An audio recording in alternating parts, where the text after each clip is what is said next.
Welcome to Synergy Loves Company, where Disney connects to everything. Recently on the podcast, I had a chance to sit down with Rob Lachik from Rare Cuts Media Society. And this is a clip where he and I talk all about Disney streaming NHL on ABC and ESPN. Take a look.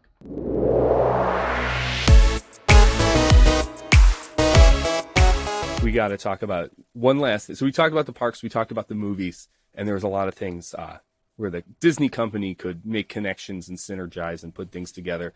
And of course, it's 2022. So we have to talk about streaming, because streaming is where Disney seems to be putting a lot of effort in things that they do. Disney Plus coming along, commercials for the Disney bundle, which is Disney, Hulu, and ESPN Plus.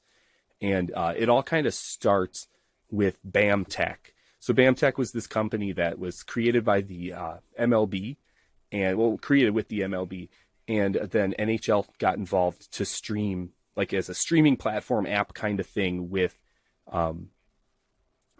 games and stuff. And then later on, Disney gets involved and buys a big old stake in it, and they're slowly buying a majority stake of it. I think they just bought the NHL's portion of it in 2021. And I think they have the opportunity to buy the MLBs and kind of fully own it coming up soon. But that BAM Tech thing, and the BAM Tech platform is what they built Disney Plus on partially. So it's kind of a big deal to them. But that opened up this relationship with the NHL when they were kind of working with them with that. And then also later last year, we got the deal where ESPN and the NHL came together with ABC, ESPN, ABC Sports, all of it, came together to become the one and only streaming provider, or like the main streaming provider, I should say, for the NHL. So ESPN Plus and ABC, ESPN, Hulu, they all get some NHL action. They're going to stream all the big games and all that stuff. I want to ask you, as an NHL fan, does that change anything for you? Does that make anything better or worse in your hockey watching experience? How does that change hockey for you, that Disney is now that big sole provider of hockey entertainment? So I not to correct you, but they are not the sole provider of hockey nationally.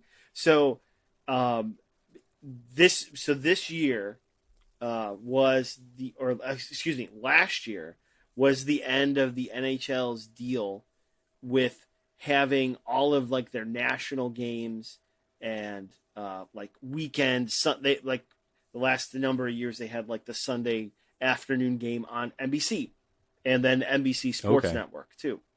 So last year it ended that deal. Prior to that, ABC and ESPN for many years had they played NHL games on multiple. I can't remember what nights of the week it was. This was in the 90s, and even I want to say it went back into the early 80s, but definitely from the early to mid 90s through early 2000. The NHL's main national provider was ESPN and ABC. All their big games were there. And then the NHL as a whole is, I love hockey. I love the game of hockey, but the leadership in the NHL made some really poor decisions. They went from, do you remember the Versus network? Oh, I do. That rings a bell. Versus. It's an extended cable. It was one of those. Yeah. Exactly. So the NHL, in their infinite wisdom, they thought it was a good idea to go away from the largest national, probably the largest, especially with ESPN, largest national sports network, to go to Versus. So they made a terrible decision. ESPN and ABC for a long time. Sports, and went for a long to time. Versus.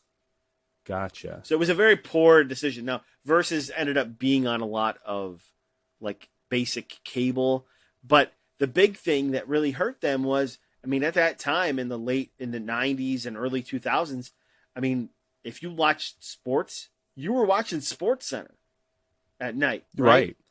Oh, And yeah. if you were watching Sports Center, um, and the games were on ESPN and ABC, you knew ESPN was going to highlight them.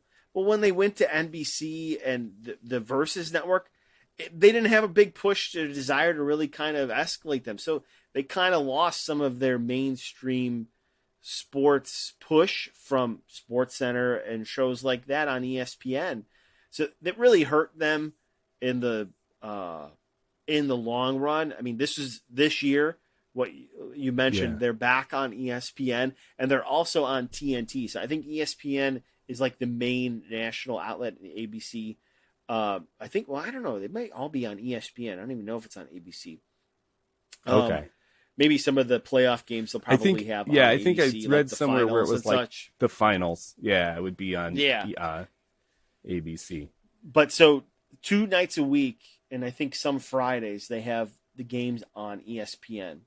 And then TNT, which is new because TNT last how many years has been awesome with NBA games. Like you got your Charles Barkley, they've been big, Shaq, and so they actually, this is the first year they have the NHL on TNT, and I believe that's on Wednesdays. I think that's just the only day of the week that they have on there. So, in my opinion, for pushing hockey back into the mainstream media and making it easily inaccessible to watch for like a casual fan, I think it was a big move in the right direction. Because think about it in this way. If just about every basic cable package, wherever you have across the country, you probably have ESPN and ESPN2, and you have TNT. So it doesn't matter if you live in Alabama or if you live in a hockey crazed city like Toronto or somewhere in California. You're going to get ESPN and you're going to have TNT. And if you want to watch the games, or say it's in a time of the year you don't got nothing going and I have nothing good on TV to watch. All right, here's some sports. All right, I'll watch a lot of people hockey. will choose their programming that way. There's a game on. What's the game? I think let's watch it. Yeah, exactly. So I think it's a big step in the right direction for hockey in general. Now, to the Disney specific with ESPN, of course, that's where we want to go with it. I think this kind of goes back to the Mighty Ducks thing. I think the NHL gains a lot by being on ESPN because of its accessibility, being part of basically every basic cable package. But the ESPN Plus piece is a bit interesting because it's kind of polarizing. If you're a casual NHL fan, or even if you're a big time watching NHL fan, it's kind of a polarizing contract that ESPN made with the NHL. So, like, what's the NFL package where you can watch like any game? What is that? Oh, the NFL... Sunday Ticket. NFL Sunday Ticket. I'm familiar with that one. You can watch any game. Familiar, yeah. So you can watch any game, right? If you get Sunday Ticket. So the NHL has NHL Center Ice. So that's the same thing. Okay. In the past, you get Center Ice package. You can watch any game that's playing anywhere. Say if you're born in New York City and you relocated to Tennessee and you want to watch the Islanders play, you'll be able to watch it on Center Ice. Any game, all season, all that kind of stuff. Well, how to market, all that with stuff. With the ESPN Plus package, what they did was they made games exclusive to ESPN Plus. And even if you had NHL Center Ice, those games were blocked out on Center Ice. As crazy as that sounds. So if you're like a crazed fan for a team, maybe you don't live in that market anymore, you need to get Center Ice. And then you need to get ESPN Plus potentially for some exclusive games that are on that network. Even like some Blackhawks games recently. I think there was the day after Thanksgiving. It was a home game, and I was like looking on TV. Where is it on? Well, it was on ESPN Plus exclusive. Exclusively on ESPN Plus. Exclusively on ESPN Plus. So that's interesting. And I think this goes back to the thing of them utilizing their in a like in hockey with the Mighty Ducks to promote their other things. Because I mean, let's be honest. If there's probably not a huge number of people who are just getting ESPN Plus. You probably are going to get the whole bundle. You're probably going to get Disney bundle. Plus, ESPN Plus, and Hulu all as one. So it kind of forces people, I want to watch my Rangers game, or I want to watch my Blackhawks game, and this game's only exclusive. All right, well, I'll just sign up. Why not? Or if I already have Disney Plus, all right, what's a couple bucks more and give me this? But that might be the only thing you use it for. Right. I mean, there's a lot of great. There's no doubt. There's a lot of great ESPN content. I mean, the 30 for 30 series is great from all sports. I mean, I'm sure there's lots of great content on there. But I mean, that's kind of a polarizing thing. It's like you've gone to the level of being like, all right, we're having it on our ESPN network. Oh, except these games. And they're on ESPN. Well, and that's like the people who already have like the Disney bundle or ESPN Plus are going to be totally fine with it because I already got it. Like for instance, like with Disney, like Disney Plus is like, I was signed up for Disney Plus before it dropped. And I was, telling everyone I knew what was going to be on Disney Plus before it dropped, because that's just my world here. So when it dropped, I was like, that's cool. And when they started putting, like when, during the lockdowns and everything, when they started putting the movies that were going to the theater onto Disney Plus, I was just like, awesome. I get to see them because I already paid for this. Where someone on the outside might be like, well, I was interested in seeing that, but now if I want to see it, I have to get the subscription. Because think of it in this way. So like with Disney Plus, I mean, it's a lot more kid-friendly content. I mean, it's got the Marvel movies and you got the Mandalorian Disney, and all that good stuff. Yeah, you got the Star Wars stuff too. Yeah. So I mean, that's popular on its own.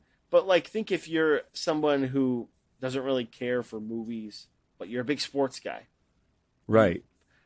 You're probably not going to have Disney Plus. You're probably going to say, oh, I got a basic cable package. I can watch my local hockey team here, wherever I'm at. But wait a second, I can't watch these games. So it has a polarizing type of piece to it. I mean, it had to be a mode of Disney to do that as part of their contract to get people to expand their already Disney Plus. Right, because at the end of the day, it's about or to just get a new ESPN Plus. Yeah. So I'm sure that is part of it. Now, but I don't want to like sound like Donnie Downer here, because I still think that there's huge benefits. I mean, I've watched more NHL games this year on ESPN and TNT than I've watched in years in the past. Even if they were on the NBC Sports Network, I want to say it was like 1 or 2 days a week. But during the week, I mean, if there's nothing to watch, I mean, being in pandemic times too doesn't hurt either. Having something to do or watch in the middle of the night and such. But so I've watched more games just because they're available. Why not? I like hockey, so I'll watch them.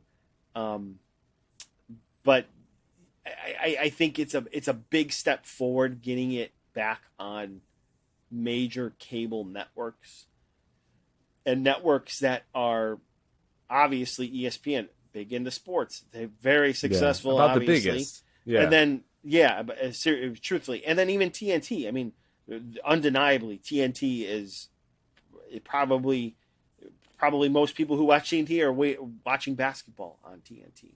Right. Truthfully. So I mean, Definitely. they've done obviously an excellent job broadcasting sports, getting people, and so they know what they're doing, and just in general with sports, just getting the right hockey people in there. But I mean, as a hockey fan, having that more available, in my opinion, is a win for me as someone who likes hockey.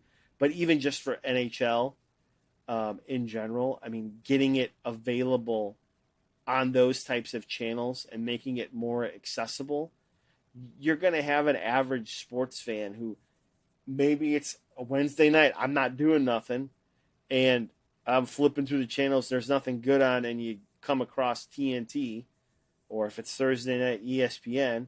Hey, all right, hockey game just started. All right, I'll watch that. You crack There you open go. a beer or something like that, and you got nothing going, and at least you watch some sort of sports event. If you like this video, like and subscribe. If you really like this video, visit synergylovescompany.com for the full audio podcast.